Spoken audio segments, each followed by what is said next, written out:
IPL உலகமே அதிர்ச்சி. வெறும் 4 போட்டிகளில் பிளே ஆஃப் வாய்ப்பை இழந்து வெளியேறிய மும்பை அணி. என்ன நடந்தது? புள்ளிப்பட்டியலில் மிகப்பெரிய சரிவை சந்தித்த மும்பை அணி. மும்பை அணியின் சரிவால் புள்ளிப்பட்டியலில் சிஎஸ்கே அணிக்கு அதிகரித்த ரன் ரேட். அதாவது இந்த வருட ஐபிஎல் சீசன் தொடங்கி நம்ம சிஎஸ்கே அணிக்கு சுக்கிரன் உச்சத்துக்கு வரும்போது நம்ம பங்காளிய மும்பை அணிக்கு சுக்கிரன் அதல பாதாளத்துக்கு போயிட்டாப்படி. ஆமாங்க, இந்த வருட ஐபிஎல் சீசன் தொடங்கி ஆரம்பத்தில் நம்ம சிஎஸ்கே அணிக்கு தொடர் தோல்விகள் என்பது துரத்திக்கிட்டே வந்துச்சுங்க. ஒரு வழியாக சிஎஸ்கே அணி கடைசியாக விளையாடிய டெல்லி அணிக்கு எதிரான போட்டியில் டெல்லி அணியை ஜெயிச்சு இப்போ சிஎஸ்கே அணி இந்த சீசனில் வெற்றி கணக்கை தொடங்கியிருக்காங்க.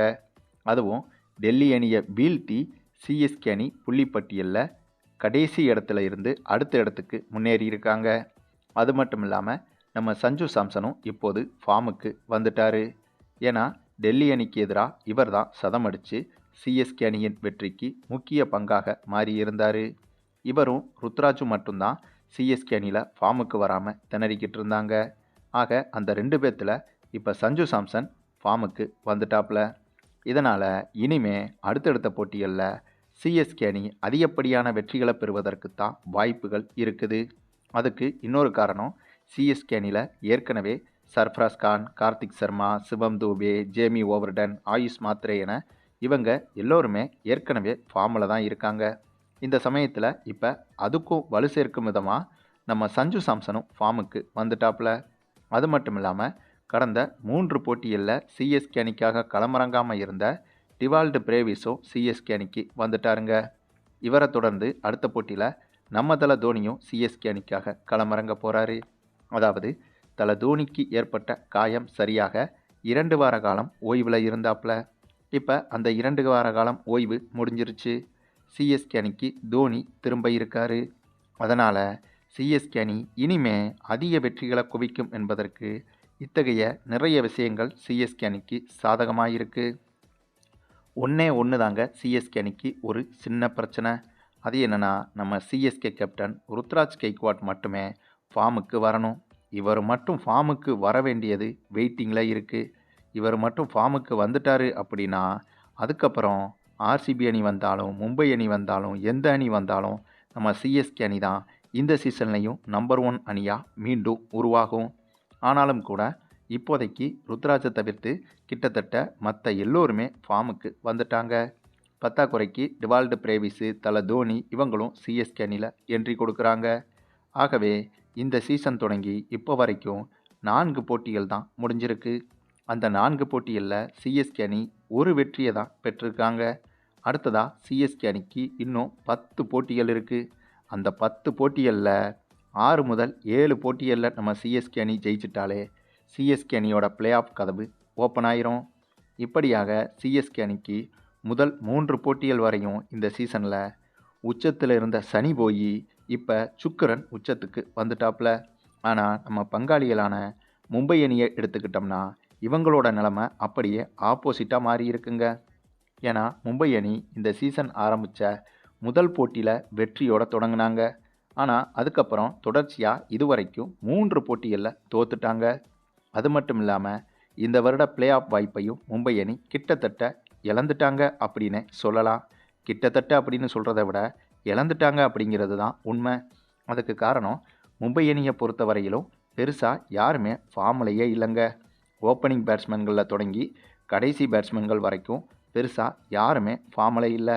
பத்தாக்குறைக்கு மும்பை அணிக்கு ஒரே ஒரு நம்பிக்கை தூணாக இருக்கிற நம்ம பும்ராவை கூட 14 வயது சிறுவன் சூரியவன்சி அசால்ட்டாக பல சிக்ஸரை அடித்து பும்ராவோட அந்த ஒரு நம்பிக்கையையும் உடச்சி விட்டாப்புல.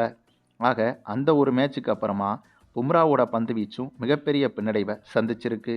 அது மட்டும் இல்லாமல் பும்ரா எப்பேற்பட்ட பவுலர் என்பது எல்லோருக்குமே தெரியும். ஆனால் அவரால் இந்த சீசனில் இதுவரைக்கும் 4 போட்டிகளில் விளையாடி ஒரு விக்கெட்டை கூட எடுக்க முடியாமல் திணறிக்கிட்டு தான் இருக்கார். அது மட்டும் இல்லாமல் கடைசியாக நேற்று நடந்த ஆர்சிபி அணிக்கு எதிரான போட்டியில் மும்பை அணி படு மோசமாக விளையாடி தோல்வியை தழுவினாங்க. அதாவது ஆர்சிபி அணி இந்த போட்டியில் முதல்ல பேட்டிங் செஞ்சு நேற்று 240 ரன்கள் வரை எடுத்துட்டாங்க. பின்னர் இதனை சேசிங் செய்ய களமிறங்கிய மும்பை அணியோ கிட்டத்தட்ட 16 ஓவர்களில் வெறும் 150 ரன்கள் மட்டுமே எடுத்து முக்கியமான பேட்ஸ்மேன்கள் எல்லோருமே அவுட் ஆகியிருந்தாங்க. அதாவது கிட்டத்தட்ட 90 ரன்கள் வித்தியாசத்தில் இந்த போட்டியில் மும்பை அணி தோக்க வேண்டியது. ஆனால் கடைசி நேரத்தில் ருதர்ஃபோர்ட் என்ற பேட்ஸ்மேன் களமிறங்கி இனிமே ஜெயிக்க முடியாது அப்படிங்கிறது நல்லா தெரிஞ்சுக்கிட்டு வந்தா வருது போனா போகுது என குருட்டுத்தனமாக பேட்டிங் செஞ்சதால் மும்பை அணி 222 ரன்கள் வர மும்பை அணி வந்துட்டாங்க. அதாவது என்னதான் மும்பை அணி இந்த போட்டியில் இலக்குக்கு பக்கத்தில் வந்தாலும் கூட அது குருட்டுத்தனமான எந்த ஒரு நம்பிக்கையும் இல்லாமல் அடிக்கப்பட்ட ரன்களாகும். அதாவது மும்பை அணியோட ஆட்டம் கிட்டத்தட்ட 16 ஓவர்கள்லேயே முடிஞ்சு போச்சு. அந்தளவுக்கு தான் மும்பை அணியோட ஃபார்ம் என்பது இருக்குது.